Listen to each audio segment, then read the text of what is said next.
Salam uşaqlar. Bugün Güvən Nəşrləri test kitabından çoxalma ontogenez dərsinin testlərinə baxacağıq. Deməli, birinci sualla başlayaq. Deyir, hüceyrənin nüvəsində interfazanın əvvəlində xromosom, DNT molekulu və genlər arasındakı hansı münasibət doğrudur? İnterfazanın əvvəlində deyir bizə. İnterfazanın əvvəlində 2N, 2C, 2D olurdu. Yəni xromosom sayı xromatid sayına bərabər olurdu və DNT sayına həmçinin bərabər olurdu. Xromosom da 2N idi, DNT molekulu da 2D idi. Deməli X ilə Y bərabər olacaq bir-birinə. Gen sayı isə genlər DNT üzərində yerləşdi və bir DNT üzərində çoxlu sayda genlər yerləşdiyinə görə deməli genlər ən böyük olmuş olacaq. X bərabər olacaq Y-ə, o isə kiçik olacaq Z-dən. Baxırıq elə cavabımız B variantı olacaq. İkinci sualımıza baxaq. 2N bərabərdir 4 xromosomlu ilkin cinsiyyət hüceyrəsində meyoz bölünmə nəticəsində əmələ gəlmiş qameti müəyyən edir. Əgər ilkin cinsiyyət hüceyrəsi 2N bərabər 4-dürsə, yəni diploid 4-dürsə, diploidimiz 4-dürsə, deməli haploid yığımı isə 2 xromosom olmalıdır. Deməli, qametdə yalnız 2 xromosom olmalıdır. Biz 4 xromosom, 3 xromosom olanları çıxacağıq. 2 xromosomlarda necə olacaq? Hər homoloji cilddən yalnız biri düşür. Yəni, bundan böyüklərdən də biri ya bu, ya bu. Kiçiklərdən də yenə ya bu, ya bu. Yəni, hər homoloji cilddən yalnız biri düşür. Baxarıq buradakı cavablara. Burada homoloji cildlər ayrılmamışdı deyə bu səhvdir. Burada da yenə ki, ancaq kiçiklər düşmüşdür. Aha, baxarıq C variantı, bəli, doğru cavabımız bu olacaq. Niyə? Çünki böyüklərdən də bir xromosom, kiçiklərdən də. Yəni, hər homoloji cilddən biri düşmüşdür. Ona görə doğru cavabımız C variantı olacaq. Üçə baxaq. Dişiciyin yumurtalığında 5 ədəd yumurtacıq vardırsa, bu yumurtacıqların hamısında 2 qat mayalanma prosesi baş verməsi üçün minimum neçə tozcuq borusu? Bir yumurtacıqda birində bir dənə tozcuq borusu olursa, 5 ədəd yumurtacıqda neçə dənə var? Cavabımız olacaq 5. Çünki hər yumurtacığın cəmi bir dənə tozcuq borusu olur. Gəlin bunu silək, keçək növbətiyə. Deməli, baxaq. Görək dördüncü sualımıza baxaq. Mitoz bölünmənin birinci fazasında baş verir. Silək bizə mane olmasın. Deməli, mitoz bölünmənin birinci fazası profazа idi. Profazada nə baş verirdi? Xromosomlar qısalırdı, yoğunlaşırdı, bölünmə vətərləri yaranmağa başlayırdı, nüvəcik itirdi, nüvə pərdəsi əriyirdi. Baxaq görək, xromatidlər bir-birindən ayrılaraq qütblərə çəkilir. Xeyr, bu anafazadır. Nüvə membranının ayrı-ayrı hissəcikləri parçalanır. Bəli, bu olacaq. Profaza mərhələsində nüvə membranları parçalanır. Xromosomların spiralları açılması bu telofazaya aiddir. Metafaza lövhəsi metafazaya aiddir. Homoloji xromosomlar arasında gen sahələrinin mübadiləsi bu isə ümumiyyətlə mitozda baş verən bir proses deyil. Ona görə Y variantı səhvdir. Doğru cavabımız B. 5-ci sualda xromosom dəsti tetraploid olan bitkinin, əgər bu bitkinin somatik hüceyrəsi 4N-dirsə, qameti, yəni cinsi hüceyrələri 2N olacaq. İstər spermisi, istər də yumurta hüceyrəsi onun yarısına bərabər olmalıdır. Deməli, baxaq, yumurta hüceyrəsi N olur, deyir, səhvdir, 2N olmalıdır. Yarpaq hüceyrəsi 8N olur. Yarpaq hüceyrəsi elə bitkinin özünə bərabərdir, yəni 4N olmalıydı. Burada 8 dediyinə görə səhvdir. Spermisi 2N olur, aha, bəli, doğrudur. Spermisi, yəni cins hüceyrəsi 2N olacaq. Mərkəz hüceyrəsi 6N yox, elə bitkinin özünə, yəni 4-ə bərabərdir. Bu da səhvdir. Endosperm 3N olar, xeyr, endosperm isə burada bitkinin özü olacaq və yəni 4N əgər öz-özünə tozlanırsa, üzərinə dik gələrək endospermi 6 olar. Y variantı da səhvdir. Keçək deməli 6-cı sualımıza. 6-cı sualımızda deyir, mitoz prosesi zamanı nüvə membranı və nüvəcik nə zaman yenidən formalaşır? Yenidən formalaşmaya başlayır telofazada, mitozun sonunda. 7-ci sualımızda isə insanın epitel hüceyrəsinin mitoz bölünməsi zamanı anafaza mərhələsinin sonunda xromosom sayı. Anafazada xromosom sayı 4N, 4C, 4D olaraq davam edirdi. Deməli, insanda da əgər 2N 46-dırsa, 4N neçə olacaq? 2 vuraq 46, yəni 92 olacaq bu da. 92. Cavabımız olacaq A variantı. 8-ci sualımızda deyir, əzələ toxumasına aid olan bədxassəli şiş əlbəttə ki, miosarkomadır. Sonra 9-cu sualımızda nədir? Hexaploid örtülü toxumlu bir bitkinin mərkəzi hüceyrəsi, yumurta hüceyrəsi, yumurtacıq divar hüceyrəsi, və yumurtacıq divarı hüceyrəsinin xromosom dəstlərinin soruşur bizdən. Baxaq, əgər bu bitki heksaploiddirsə, yəni 6 enlisə, bunun elə mərkəzi hüceyrəsi də 6 en olmuş olacaq.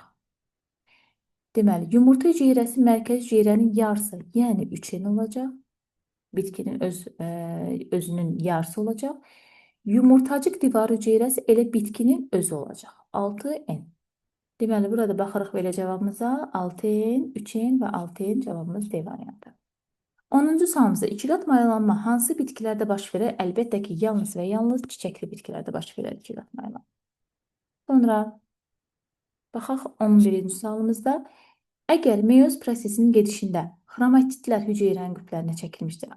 Xromatitlər qütblərə çəkilibsə, deməli bu anafaza ikinci anafazda baş vermiş. Çünki birinci anafazada xromatitlər yox, xromosomlar qütblərə çəkilir.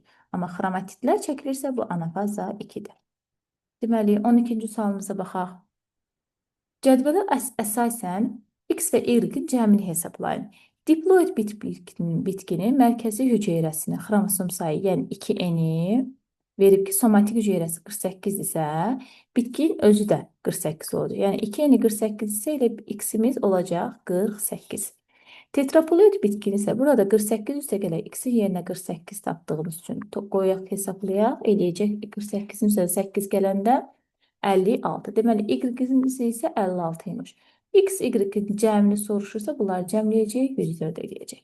13-cü sualımızda hansı canlıda mayalanmış yumurta hüceyrə tam parçalanmaya məruz qalır? Hansı yumurta hüceyrədə sarılıq maddəsi azdırsa, o yumurta hüceyrə tam parçalanır. Buna isə neştərçə aiddir. Sonra baxaq 14-cü sualımıza. Deməli, 14-cü sualımızda deyir, qurbağalar və tirtonlarda mayalanmış yumurta hüceyrə tam bölünməyə məruz qalsa da, amma müxtəlif ölçülü blastomerlərə parçalanır zigot. Nə üçün? Çünki onlarda yumurta sarısı nisbətən çoxdur. 15-ci sualımızda sxemdə deyir, diploid xromosom dəstinə malik canlının somatik hüceyrəsinin bölünməsinin hansı fazası? Baxın, xromosomlar ekvator xətti boyunca yerləşdirmişdir. Nə zaman ekvator lövhəsində xromosomlar düzülürdü? Metafazada. Keçək 16-cı sualımıza. Çiçəkli bitkinin hansı orqanının bəzi hüceyrələrində bölünmə zamanı xromosomlar arasında konjugasiya yalnız və yalnız çiçəkdə gedəcək. Çiçəkdə. Çünki meyoz zamanı gedir ki, çiçəkli bitkilərdə qametlər məhz çiçəyin öz üzərində yaranır. Ona görə konjugasiyada çiçəkdə getmiş olacaq. Deməli, buranı silək. Keçək 17-ci sualımıza. Deməli, 17-ci sualımıza baxaq. Xromosomların haploid sayı 8 olan bir hüceyrədə mitoz bölünmənin profazasında xromosomlar 2N, 4C, 4D olaraq davam edirdi. Əgər haploid sayı 8 isə, profazada neçə xromatid olar? 4C qədər. Yəni 4 vuraq 8 qədər. Bu da eləyəcək 32. 18-ə baxaq. Sadallanan proseslərdən hansı mitoz bölünmə zamanı ən son olaraq baş verir? Ən son olaraq telofazda idi mitoz bölünmədə. Baxaq, telofazda baş verənlər hansılar olacaq? Xromatitlər ayrılaraq qütblərə çəkilir. Bu anafazda idi. Nüvə qılafının əmələ gəlməsi, bəli, nüvə qılafı həll olur profazada, yenidən əmələ gəlir telofazada. Xromosomlar hüceyrənin ekvator sahəsi boyunca düzülür. Bu metafazaya aiddir. Nüvəciyin itməsi bu profazaya aiddir. Xromosomların qısalması və yoğunlaşması bu da profazaya aiddir. Ona görə doğru cavabımız eləyəcək B. Sonra keçək 19-cu sualımıza. Deyir, tetraploid bitkinin dişiciyi, deməli, diploid bitkinin tocuğu ilə tozlandırılmışdır. Bu bitkidə ikiqat mayalanmadan sonra triploid xromosom dəstinə malik olacaqdır. Baxaq. Bitkinin bu dişinin işarəsidir, tetraploiddir. Erkəkçi isə, erkəyin işarəsi isə oxdur və bu isə 2N-dir, diploiddir. Bu bitkinin ikiqat mayalanmadan sonra triploid xromosom dəstinə malik olar nəyi? Baxın, bunun mərkəzi hüceyrəsi elə 4N olar, bunun da spermisi N olar. 4N-dən N toplanar, endosperm 5N olacaq. Endosperm. Bəs yaxşı, zigot necə əmələ gələr? Dişinin yarısı, yəni 2N yumurta hüceyrə ilə spermi N birləşər, 3N isə zigot yaranar. Deməli, triploid yaranan nə olacaq? Zigot. Zigot nəyə başlanğıc verəcək? Rişemə başlanğıc verəcək. Ona görə cavabımız D olacaq. 20-ci sualda örtülü toxumlu bitkinin yarpaq hüceyrəsində xromosomların sayı N-ə bərabərdirsə, bu bitkinin mayalanmadan bilavasitə əvvəl rişem hissəsində olan bütün hüceyrələrindəki xromosomların sayını tapın deyir. Deməli, bitkinin yarpaq hüceyrəsində xromosomların sayı N-dir. Yəni, bu bitkinin belə deyim, diploid hüceyrəsi, somatik hüceyrəsi N-dir. Deməli, mərkəzi hüceyrəsi də N olacaq. Bəs yaxşı, mərkəzi hüceyrəni tapdıq N. Yumurta hüceyrə də mərkəzi hüceyrənin yarısına bərabər olurdu və qütblərdə də deməli, yerləşən hüceyrələrin sayı 6 ədədi idi. Yəni, N bölək 2-ni biz 6-ya vursaq, rişem hissəsindəki digər hüceyrələrin də sayını taparıq. Çünki burada spermləri hesablamırıq. Çünki deyir, spermlər rişem hissəsinə daxil olmayıb. Deməli, buradan taparıq ki, 3N eləyər. Deməli, digər hüceyrələr 3N, mərkəzi hüceyrədə N. Toplayarıq bir yerdə cəmi 4N eləmiş olar. Sonra 21-ci suala keçək. 21-ci sualda bizə nə deyir? Deməli, verilənlərdən hansı yalnız meyoz bölünmə üçün səciyyəvidir deyir. Bax, xromosomların meyoz bölünmə üçün səciyyəvi olur, mitozda baş vermir. Xromosomların ikiləşməsi hər birində baş verir, amma konjugasiya bəli, yalnız meyoz üçün xarakterlidir. Konjugasiya yalnız meyozda. Konjugasiya və krossingova. Bunlar ancaq meyozda baş verən proseslərdir. Gəlin keçək 22-ci suala. 22-də deyir, qeyri-cinsi çoxalma forması deyil. Qeyri-cinsi çoxalma forması deyil, burada partenogenez. Deməli, partenogenez çünki cinsi çoxalmadır. Hansı mərhələdə nüvə membranı əriyir, nüvəcik itir, xromosomlar sərbəst halda sitoplazmada yerləşir? Əlbəttə ki, ilk fazada, profazada yerləşəcək. Sonra 24-də baxaq. Cədvələ əsasən X və Y-in cəmini hesablayın deyir. X və Y-lər nəyə işarə eləyir bizə? Yumurtalıqdakı yumurtacıqların sayı X-dən, mayalanmadan bilavasitə əvvəl spermlər daxil olmadığı halda rişem hissəsindəki hüceyrələr. Rişem hissəsində bir mərkəzi hüceyrə, bir də hər qütbdə 3-dən olmaqla toplam 6 dənə də haplod yığımına malik hüceyrə olurdu. Yəni, toplam 7 hüceyrə olurdu. Burada 56 verdiyinə görə biz 56-nı 7-yə bölsək, rişem hissələrinin sayını taparıq. 56-nı 7-yə bölərik, taparıq ki, 8. Deməli, burada 8 dənə rişem hissəsi var. Və hər rişem hissəsində də bir yumurtacıq olduğuna görə elə X-imiz 8 olacaq. Əmələ gələcək meyvə toxumunun sayı isə elə yumurtacıqların sayı 8-dirsə, əmələ gələcək toxumların da sayı 8 olacaq.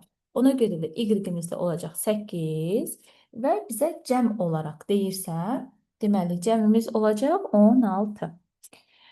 25-ci suala baxaq. Cədvələ əsasən X və Y-in cəmini hesablayır. Yumurtalıqdakı yumurtacıqların sayını N-lə veribsə, əmələ gələcək meyvə toxumların sayı da elə N olacaq. Çünki yumurtacıq sayı toxum sayına bərabərdir. Əgər bir yumurtacıq varsa bir toxum, 5 dənə varsa 5 toxum əmələ gəlir. Ona görə yumurtacıq sayı N sayıdadırsa, elə N sayıda da toxum əmələ gələr. X nə deyir bizə? Mayalanmadan bilavasitə əvvəl spermlər daxil olmadığı halda rişem hissəsindəki hüceyrələr. Biz dedik axı, 7 dənə hüceyrə olur bayaq. Bir mərkəzi hüceyrə, bir də 6 dənə qütbdəki hüceyrə. Yəni 7 N-də spermlər daxil olmadığı halda hüceyrə olmuş olur. Və X və Y-i toplasaq, 7 ilə N-i toplayanda biz taparıq ki, burada 8 hüceyrə varmış, 8 N qədər hüceyrə varmış. Sonra keçək 26-cıya baxaq. Məməli heyvanın somatik hüceyrəsinin mitoz bölünməsi zamanı anafaza mərhələsinin sonundakı xromosomların sayını X qəbul eləsək. Biz baxaq, birinci yadımıza salaq. Anafaza mərhələsində xromosom sayı neçə olurdu? 4N, 4C, 4D. Düzdürmü? Bizə 4N-i X-lə verib. 4N-i X-lə veribsə. Bu canlının meyoz bölünməsi nəticəsindəki əmələ gəlmiş qametindəki xromosom sayı. Meyoz bölünmə nəticəsində əmələ gələn qametdə N, C, D sayda. N sayda xromosom, C sayda xromatid, D sayda isə DND. Yəni, hər birindən haploid sayda əmələ gəlirdi. Əgər biz 4N-i X-dən veribsə, bu zaman N-i neçə ilə verəcək? Əlbəttə ki, buradan taparıq ki, deməli, N X bölək 4. Cavabımız X bölək 4 olacaq. 26-da cavabımız deməli hansıdır olacaq? C variantı olacaq. Məsələ keçək 27-ci sualımıza. 27-ci sualımızda nə soruşur bizdən? 128 blastomerdən ibarət rüşeyin əmələ gəlməsi üçün cəmi neçə hüceyrə bölünməyə məruz? Baxın, hüceyrə soruşur. Baxın, necə olurdu? Ziqot bir hüceyrəlidir. Bir dəfə uzununa bölünür, 2 dənə blastomer əmələ gətirir. Sonra yenə uzununa bölünür, 4. Sonra isə növbəli şəkildə 8, 16, 32, 64. Hər dəfə bu say 2 dəfə artmış olurdu. Və sonda 128 dənə deyir blastomer əmələ gəlmişdirsə. Deməli, neçə hüceyrə bölünməyə məruz qalmışdır? Bölünməyə məruz qalanı soruşanda biz sonda yaranandan əvvəldəkini çıxırıq. Ziqot bir hüceyrəlidir. Yəni sonda 128 hüceyrə, yəni blastomer yaranıbsa, hər blastomerdə bir hüceyrə hesab olunur. Sonda 128 blastomer yaranıbsa, birinci hüceyrəni, yəni ziqotu biz çıxarıq, taparaq burada 127 hüceyrə bölünməyə məruz qalmışdır. 28-də isə yenə deyir, neştərçədə 16 hüceyrədən ibarət bir şeyin əmələ gəlməsi zamanı. Yenə ziqot çəkək. 2 dəfə, bir dəfə uzununa bölünür 2 hüceyrə, sonra yenə uzununa bölünür. Yəni 2 uzununa bölmə dalbadal olur. Sonra isə növbəli şəkildə bir uzununa bir elinə olmaqla gedir. Və burada 16 hüceyrədən ibarət bir şeyin əmələ gəlməsi zamanı maksimum neçə hüceyrə eninə bölünməyə məruz qalar deyir. Baxırıq buraya. Neçə hüceyrə eninə bölünməyə məruz qalacaq? Əlbəttə ki, burada 4 dənə hüceyrə. Çünki özündən sonra nə gəlir? Eninə bölünmə. Deməli, 4 hüceyrə eninə bölünməyə məruz qalacaq. Cavabımız eləyəcək B variantı. 29-da isə deyir, 32 blastomerdən ibarət rüşeyin hissəsini. Gəlin bir də çəkək. Yenə 2 dəfə uzununa bölünür. Sonra eninə, uzununa olmaqla sonda 32 blastomer və yaxud da ki, 32 hüceyrə yaranır. Uzununa bölünməyə məruz qalmış neçə hüceyrə, bir saniyə, uzununa bölünməyə məruz qalmış neçə hüceyrə eninə bölünməklə əmələ gəlmişdir, deyir. Baxaq burada, baxın bu. Uzununa bölünməyə məruz qalan, özü eninə bölünmədən yaranır bu 8-i. Amma uzununa bölünməyə məruz qalır. Bizdən də onu soruşur. Uzununa bölünməyə məruz qalıb, eninə bölünmədən əmələ gələn. Deməli, cavabımız olacaq 8. Sonra 64 blastomerdən ibarət rüşeyin əmələ gəlməsi üçün cəmi neçə blastomer bölünməyə məruz qalmışdır? Biz bura birini də çəksək 64. Və indi gəl baxaq bura. Neçə blastomer bölünməyə məruz qalmış? Biz dedik sonda yaranandan əvvəli çıxırıq. Amma hüceyrə deyərsə biz ziqotu çıxırıq. Blastomer deyərsə 2-ni çıxacağıq. Çünki ziqot blastomerdir. Ziqot hüceyrədir. Amma blastomerlər həm blastomer, həm də hüceyrədir. Deməli, neçə blastomer bölünməyə məruz qalıb deyirsə, sonda yaranan blastomerdən əvvəldəki blastomeri çıxırıq. Yəni, 64-dən biz 2 çıxmaqla cavabımız taparıq. Burada 62 ədəd, deməli, blastomer bölünməyə məruz qalmışdır. Və indi keçək 31-ci testimizə. 31-də deməli, mitoz bölünmə zamanı nüvə membranının həll olması nə zaman baş verir? Biz dedik profaza mərhələsində nüvə membranı da, nüvəcikdə, nüvə pərdəsi də hər biri həll olaraq itir. Deməli, profazanın sonunda olacaq. Sonra isə baxaq, görək 32-də nə deyir? Çiçəkli bitkilərin rüşeyin hissəsində neçə hüceyrə normal halda heç vaxt sperm ilə birləşmir? Rüşeyin hissəsində 5 dənə hüceyrə heç zaman iki qat mayalanmada iştirak etmirdi. Tumurcuqlama yolda çoxalanlar isə soruşursa, biz burada maya göbələyi heyvanlardan soruşsaydı isə hidranı götürə bilərdik. Şirin su hidrasını. Deməli, sonra 34-cü sualımıza baxaq. Heyvan orqanizminin bağırsaq hüceyrəsində mitoz bölünmənin anafaza mərhələsində 156 xromatid olarsa, onun bir yumurta hüceyrəsində neçə xromatid olar? Baxaq, anafaza mərhələsində xromosom sayı 4N, xromatid sayı 4C, DNT sayı da 4D idi. Deməli, 4C-ni 4C bərabərdir 156. Baxaq, deyək. Deməli, 4C56 isə C-miz neçə olacaq? Deməli, 156-nı 4-ə bölərik.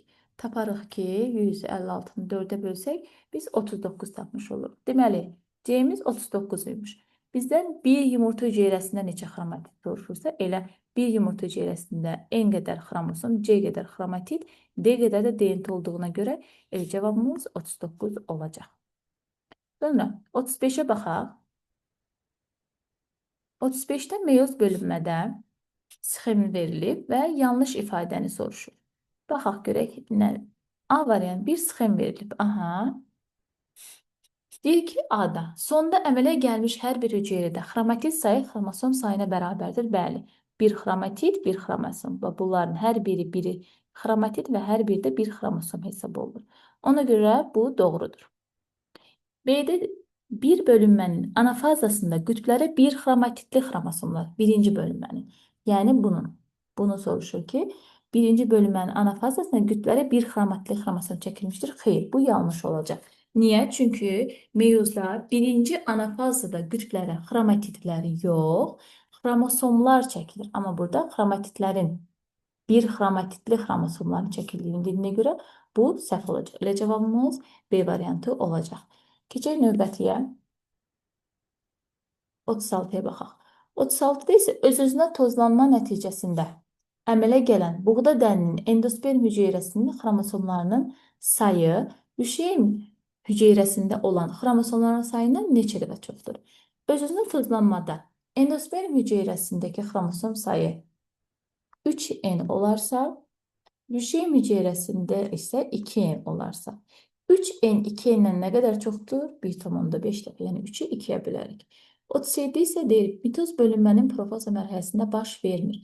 Nüvəciklərin itməsi baş verir, xromosomların qısalması baş verir, sentriolların qütblərə çəkilməsi bəli, baş verir, nüvə pərdəsinin həll olması baş verir, amma xromatidlərin qütblərə çəkilməsi bu baş verməyəcək. Çünki o anafaza mərhələsində olur. 38-ə baxaq. Örtülü toxumlu bitkinin üşeym kisəsində mərkəzi hüceyrə və yumurta hüceyrənin xromosomlarının cəmini N qəbul etsək. Baxaq. Mərkəzi hüceyrə 2N olur. Bir saniyə. Mərkəzi hüceyrə 2N, yumurta hüceyrə isə N olur. Bunların üçünü bir yerdə N-lə qəbul etsək, ikisini bir yerdə N-lə qəbul etsək, mərkəzi hüceyrədə neçə xromosom olar? Bu zaman biz 3N-i N-lə qəbul etsək, bəs 2N-i neçə ilə qəbul edərik? Belə bir tənasib qurarıq və buradan taparıq ki, x bərabərdir 2N bölək 3. Belə cavabımız hardadır? C variantında. Deməli, 39-cu sualımızda nədir soruşur bizdən? Buğda dəninin hansı rəqəm və ya rəqəmlərlə verilmiş hissəsi ziqotdan əmələ gəlmir? Ziqotdan ancaq bu əmələ gələr, üşeym. Amma toxum qabığı ziqotdan əmələ gəlməz, bir də endosperm ziqotdan əmələ gəlməz. Deməli, 39 cavabımız B variantı olacaq. 40-cı sualımıza keçək. Çiçəkdə azalma prosesi müşahidə edilə bilər. Əlbəttə ki, çiçəkdə. Əlbəttə ki, bir saniyə. Deməli, tozluq hissəsində, çiçəkdə tozluq hissəsində baş verəcək. Deməli, 43-cü suala baxdıq, keçirik 41-ci suala. 41-də angiosarkoma hansı orqanın bədxassəli şişidir? Damarın bədxassəli şişi angiosarkoma adlanır. 42-də fərdi inkişafın dolayı yolla getməyən canlılar hansılardır? Dolayı yolla gedən canlılarda mütləq sürfə mərhələsi olur. Amma dolayı yolla getməyən canlılarda sürfə mərhələsi olmur ki, sürünənlərdə, quşlarda, balıqlar üzr istəyirəm, sürünənlər, quşlar və deməli məməlilər aid olacaq. Yəni dolayı yolla getməyən olacaq, 42-də sürünənlər. İndi isə keçək deməli 43-cü sualımıza. 43-cü sualımıza baxaq. Fərdi inkişafı düzünə yolla gedən canlı. Dedik axı sürünənlər, quşlar və məməllərə aid olacaq. Burada baxırıq quşlardan göyərçin verilmişdir. 44-cü sualımızda çiçəkli bitkinin bir üşeym kisəsində iki qat mayalanmada bilavasitə neçə erkək qamet iştirak edir? Bir üşeym kisəsində 2 erkək qamet iştirak edirdi. Yəni 2 dənə sperm iştirak etmiş olacaq. Mitoz proses zamanı bölmə vətənlərinin əmələ gəlməsi başa çatır. Baxın, əmələ gəlməyə başlayır, bəli, profazada. Amma əmələ gəlməyə başa çatacaq metafazada. 46-cı isə yenə bizə sxem verib. Hansı sxem mitoz bölünməyə aiddir? Mitoz bölünmədə bir ana hüceyrədən eyni ilə onun xromosom dəstinə malik 2 hüceyrə yaranırdı. Yəni 2N-dən N, 2 dənə 2N yaranmalıdır. O da C variantda göstərilmişdir. 47-də çoxalma prosesində nəsil növbələşməsi müşahidə olunan yosun bizim 9-cu sinif dərsliyimizdə laminariya və porfira adı verilmişdir. Amma biz əsasən deyirik ki, qırmızı və qonur yosunların hamısında nəsil növbələşməsi müşahidə olunur. Deməli, 48-də yumurtalığın yetişmə zonasına eyni sayda hüceyrə daxil olduqda sonda əmələ gələn yönəlici cisimciklərin ümumi sayı neçə olar? Əgər eyni sayda hüceyrə əmələ gəlirsə, 4 eyni sayda hüceyrə yetişmə zonasına daxil olursa, 4 eyni sayda hüceyrə əmələ gəlirdi. Bunun 3 eni yönəldici cisimciyi adlanırdı. Amma bir dənəsi, yəni N qədəri isə qamet adlanırdı. Bizdən də yumurtalı yönəlici cisimcik soruşduğuna görə və 3N götürəcəyik. Yəni 48 olacaq Y variantı. Deməli, 49-cu suala baxaq.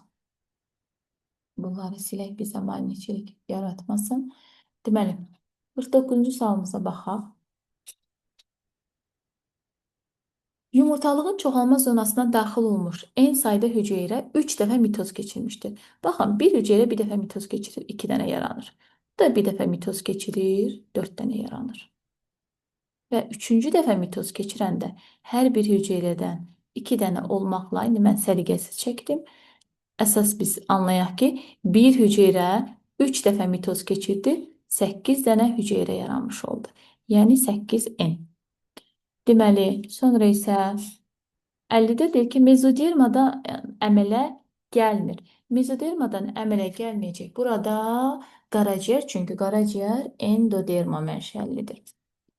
51-ci sualımızda xromatitlərin bir-birindən ayrılması meyoz bölünmənin hansı fazasındadır? Anafaza 2-də. Yəni olacaq Y variantı. 52-də isə buğda bitkisinin öz-özünə tozlanması nəticəsində əmələ gəlmiş dən meyvənin hansı hissəsinə aid hüceyrə nüvəsində xromosom sayı daha çox olar soruşur bizdən. Deməli, baxırıq, ləpə yarpağı olacaq 2N, rüşeym kökçüyü 2N, meyvə yanlığı eyni ilə 2N, toxum qabığı da 2N, amma endosperm 3N olacaq. Ona görə bunlardan ən çoxu olacaq endosperm. Sonra digərlərinə baxaq. 53-cü sualda bizdən nəyi soruşur? Öz-özünə tozlanan bir toxumlu bitkinin rüşeym hissəsində mərkəzi hüceyrə xromosom sayı 14-dür. Əgər mərkəzi hüceyrə 14-dürsə, elə bu bitkinin zigotu da 14-dür. Yəni 2-ni 14-dür. Deməli, zigotda olacaq 14, yazırıq üzərinə. Çünki öz-özünə tozlanan deyir. Bu bitkinin endospermi soruşur. Mərkəzi hüceyrəsi 2N-dirsə, onun da üzərinə N spermi gələrik. Deməli, endosperm olar 3N. Əgər 2N 14-sə, 3N də 21 olacaq. Deməli, endospermimiz 21 və bizdən yumurta hüceyrə soruşursa, 2N 14-sə, bunun N-i neçə olacaq? 7. Yəni, bitkinin özü 14 xromosom dəstinə malikdir, qameti isə ondan 2 dəfə az olmalıdır. Deməli, özü 14-sə, yumurta hüceyrəsi olacaq 7. Baxırıq, belə cavab 21, 14, 7 elə A variantı olacaq. Deməli, sonra 54-cü sualımıza baxaq. Sxemdə diploid 2N xromosom dəstinə malik canlıda baş verən meyoz bölünmənin hansı fazası göstərilibdir? Baxırıq, baxın, burada metafazadır. Ekvator lövhəsi boyunca düzülmüşdür və amma cüt homoloji xromosomlar düzülüb. Xromosomlar cüt-cüt düzülürsə, bu birinci metafazadır. Yox, xromosomlar tək-tək düzülsəydi, buna biz deyərdik ikinci metafaza. Deməli, cavabımız oldu nə? Oldu D variantı. Keçək 55-ci sualımıza. N, 2N və 3N xromosom dəstinə malik hüceyrələrdən hansıları mitoz yolla bölünə bilər? N mitoz yolla bölünə bilməz. Deməli, üzr istəyirəm, mitoz deyil, meyoz yolla bölünə bilməz. Bəli, mitoz yolla deyirsə, hər üçü bölünəcək. Ona görə cavabımız düz. Amma meyoz desəydi, biz N-i götürməyəcəyik, çünki bir xromosom dəsti haploiddən də aşağı düşə bilməz. Keçək 56-cı sualımıza. 56-da bizə nə soruşur? Diploid 2N xromosom dəstinə malik canlının somatik hüceyrəsinin bölünməsi zamanı metafazanın sonunda xromosom yığımı sxemdə göstərilib. Xromosom yığımı burada 2N-i 4 olaraq göstərilmişdir. Normal meyoz prosesi gedərsə, həmin canlının cinsiyyət hüceyrəsində meyozun birinci anafazasında hüceyrənin xromosom yığımı neçə olar? Meyozun birinci anafazasında xromosom sayı dəyişmirdi. Elə 2N olaraq qalırdı. Deməli, yenə 4 dənə xromosom olmuş olacaq. Baxaq 56-cı sualımıza. Deməli, burada doğru cavabımız olacaq. Hansı? A variantı. Bəli. Niyə? Çünki niyə Y-ni götürmürük? Bir saniyə. A variantını götürürük. Çünki burada qütblərə tam xromosomlar çəkilir. Tam xromosomlar çəkilir və xromosomlar, cüt homoloji xromosomlar metafaza lövhəsinə əmələ gətirirlər və bu zaman qütblərə çəkilərkən bütöv xromosomlar qütblərə çəkilir. Amma Y variantında qütblərə çəkilərsə xromatitlər çəkiləcək. O anafaza 2-yə aiddir, metafaza 2-yə aiddir. Bizdən də anafaza 1-i soruşduğuna görə anafaza 1-ə elə 56-da A variantı aid olacaq. Sonra 57. 57-də soruşur ki, əgər eyni vaxtda doğulmuş iki əkizdən biri qız, o biri isə oğlandırsa, onda mayalanmada neçə qamət?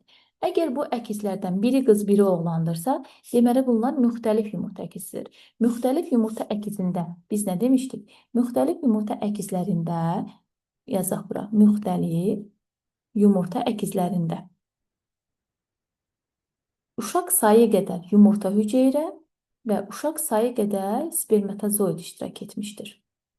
Yəni, burada iki uşaq, biri qız, biri oğlandırsa, mayalanma da deməli 2 yumurta hüceyrə, 2 sperm. Toplamda 4 dənə qamet iştirak edəcək.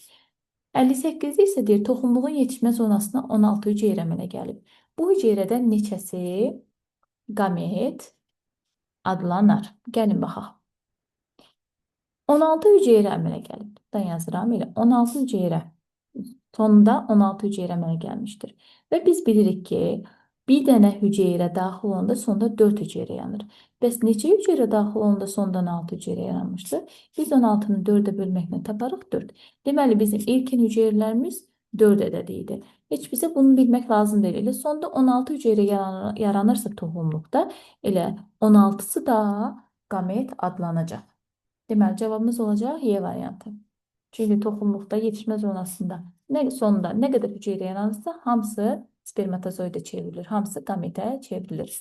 Amma yumurtalıqda isə bu fərqli idi. Yumurtalıqda neçə hüceyrə yaranırsa, ondan 4də biri qamet adlanırdı. Deməli, 59-da isə deyir, ekariot orqanizmin hüceyrəsində DNT molekulu bilavasitə sitoplazmada yerləşir. Nə zaman? Mitoz bölünmə zamanı. Mitoz bölünmə zamanı nüvə pərdəsi, nüvə şirəsi həll olduğuna görə DNT molekulu sərbəst halda sitoplazmada yerləşmiş olur. 60-cı sualda isə deyir, 2 44 xromosomlu canlının toxumluğunda 3 hüceyrə əvvəlcə bir dəfə mitoz yolla bölünüb və əmələ gələn hüceyrələrində hər biri meyoz bölünmə keçirib. Baxın, bir dənə hüceyrə idi. Əvvəlcə bir dəfə mitoz keçirdi. Neçə hüceyrə yarandı? 2. Və yaranan hüceyrələrin də hər biri meyoz bölünmə keçirir. Meyoz bölünərkən də 4 dənə hüceyrə yaranır. Baxın, bu 2N idi. Mitoz yolla yenə 2N yarandı. Amma bunlar təzədən meyoz bölünəndə artıq yaranan hüceyrələr hər biri haploid xromosom dəstinə malik olacaq. Yazırıq N. Və bizdən nəyi soruşur? Meyoz bölünmə nəticəsində əmələ gəlmiş hüceyrələrin ümumi sayını 4 dənə burada, 4 dənə burada. Ümumi sayı olacaq 8. Və hər bir hüceyrənin neçə xromosom sayını soruşur. Bir dəqiqə bizə nə deyir? Toxumluğun 3 hüceyrə deyir. Və biz 8-i 3-ə vuradıq burada. Biz bir hüceyrəni tapdıq. 24. Deməli, hüceyrələrin ümumi sayı olacaq 24. Hər bir hüceyrənin xromosom sayı isə N olduğuna görə, yəni 2N-i 44-dürsə, N-i neçə olacaq? Onun yarısı 22. Deməli, bu isə olacaq 22. 24 və 22 cavabımız olacaq 60-da, deməli, C variantı. Sonra keçək 61-ci sualımıza baxaq. 61-ci sualda deyil, meyoz prosesində xromosomların sayı 2 dəfə azalır. Və əgər belə azalma baş verməsəydi, nə baş verərdi? Hər sonrakı nəsildə xromosom yığımı sonsuz sayda arta bilərdi. Bəli, doğru cavabımız A variantı olacaq. 62-də nə deyir? Öz-özünə tozlanan örtülü toxumlu bitkinin rüşeym kisəsində mərkəzi hüceyrənin xromosom sayı 42 olarsa, baxaq, bitkinin rüşeym kisəsində mərkəzi hüceyrə 2 olurdu və bunu 42 ilə verib. Və mərkəzi hüceyrə nə idisə, yetkin bitki də həmin xromosom dəstinə malik olurdu. Mərkəzi hüceyrəmiz deməli 42-dirsə, bu bitkinin endosperm, zigot və yumurta hüceyrəsi. Bu bitkinin yetkin bitki deməli 42 imiş. Və bunun qameti nə qədər olacaq? 21. Yəni həm yumurta hüceyrəsi, həm də spermisi 21 olacaq. Biz endospermi tapmaq üçün mərkəzi hüceyrəni, yəni 42-nin üzərinə spermini, yəni 21-i gəlirik. Tapırıq burada 63. Endospermi 63 tapdıq.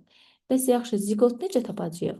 Yenə qametləri birləşdirməklə 21 dənə xromosom dəstinə malik olan yumurta hüceyrə ilə 21 xromosom dəstinə malik olan sperm birləşir, tapırıq 42 zigot var imiş. Bəs yumurta hüceyrəni tapmışdıq.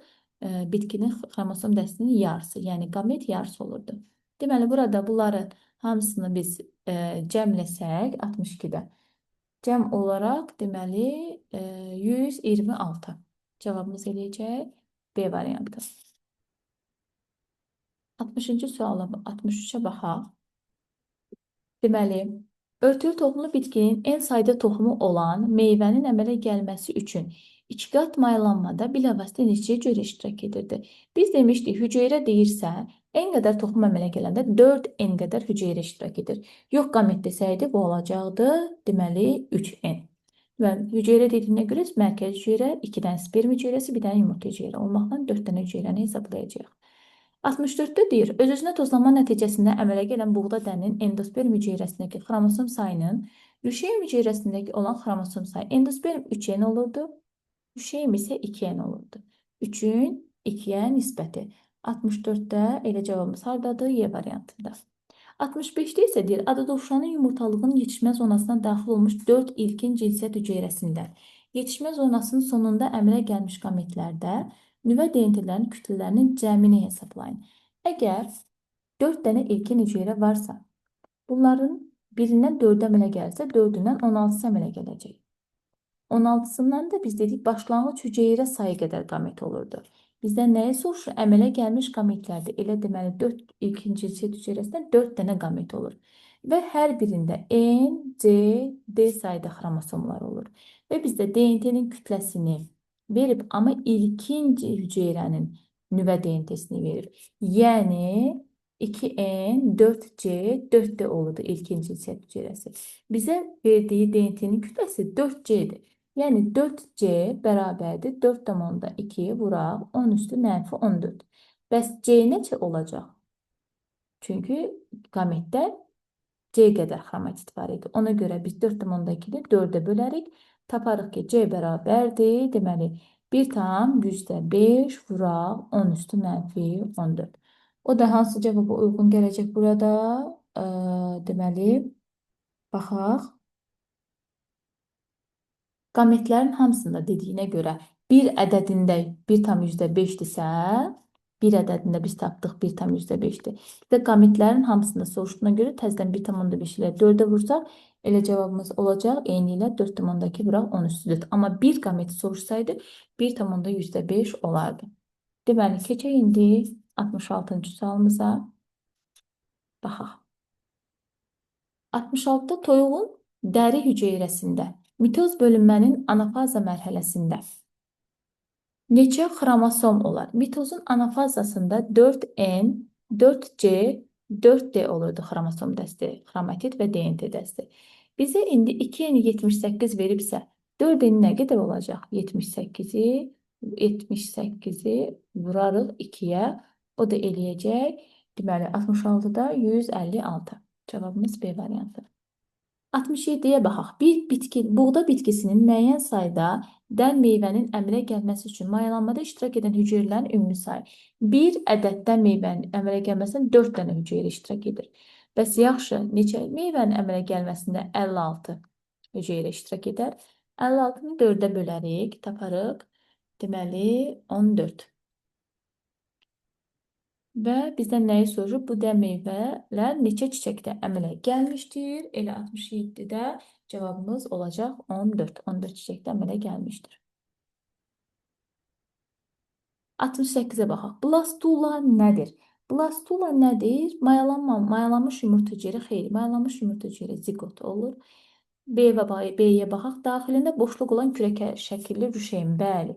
Blastula daxilində boşluq olan kürə şəkilli rüşeymdir. C-yə baxaq. 2 qatdan təşkil olmuş rüşeym. Xeyr. Mayalanmamış yumurta hüceyrə. Bu qamet adlanır. 3 qatdan təşkil olmuş rüşeym isə bu isə deməli adlanma qastrol mərhələsində olacaq. Deməli, bu da aid olmayacaq. Deməli, doğru cavabımız nə olacaq? B variantı. Keçək 69-cu suala. Deməli, somatik hüceyrəsində eyni sayda xromosom olan bitkinin spermisində eyni sayda xromosom olan bitki ilə tozlanması nəticəsində alınan toxumun düşeym hüceyrəsinin nüvəsində neçə xromosom olar? Deməli, əgər eyni sayda xromosom varsa somatik hüceyrədə N-dir. Spermisində isə M saydadır. Yəni qametində M saydadır. Bu bitkinin tozlandırılması nəticəsində alınan toxumun, deməli biz somatik hüceyrəni ikiyə bölüb yumurta hüceyrəni taparıq, üzərinə isə spermi gəlməklə biz zigotu tapmış olarıq ki, zigotdan da rüşeym inkişaf edər. Baxaq, belə cavabımız harada var? D variantında. 70-ci suala baxaq. Somatik hüceyrəsində mitoz bölünmənin anafazasında eyni sayda xromosom olan bir canlının anafazada dedik ki, somatik hüceyrə 4N, 4C, 4D olur. 4N. 4N'dir. Anafazasında eyni sayda xromosom olan bir canlının cinsi hüceyrəsində meyoz bölünmənin ikinci parafazasında neçə xromatid olar? Əgər 4N'i bizə N-lə veribsə, baxaq bizdən nəyi soruşur? N sayda xromosom olan bir canlının cinsi hüceyrəsində meyoz bölünmənin ikinci parafazasında. Bəs yaxşı, onda 2-də nə qədər olacaq? O da olacaq, deməli, N bölü 2. Cavabımız elə N bölü 2 olmuş olacaq. 70-də B. Deməli, uşaqlar, 70-ə qədər izah elədim. Qalanını isə digər videoda izah eləyəcəm. Sağ olun.